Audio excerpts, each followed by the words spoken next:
ప్రియులారా, హెజ్కేలు గ్రంథం 34వ అధ్యాయంలో 2వ వచనంలో ఇలాగుంటుంది. తమ కడుపు నింపుకుని ఇశ్రాయేలీల కాపర్లకు శ్రమ అని చెప్పి. అవును, ఏదైతే ఏదో సోది చెప్తూ ప్రభు దగ్గర కనిపెట్టకుండా ఏదో నోటుకొచ్చినట్టు అలా చెప్తూ ప్రజలను మోసపుచ్చుచు డబ్బు సంపాదనే జేయముగా బ్రతికేటువంటి కాపర్లు, పాస్టర్స్ ఎవరైతే ఉన్నారో వారికి శ్రమ అని ప్రభు సెలవిస్తున్నాడు. అంతేకాకుండా అట్టి వారి చేత బాధించబడుచు ఉంటున్నటువంటి ప్రజలకు దేవుడు అదే అధ్యాయం 10వ వచనంలో ఇలాగ చెప్తున్నాడు.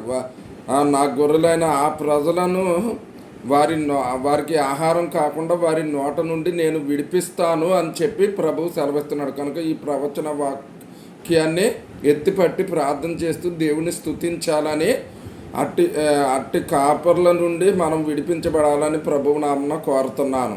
దేవుడి వాక్యములు దీవించును గాక. ఆమెన్.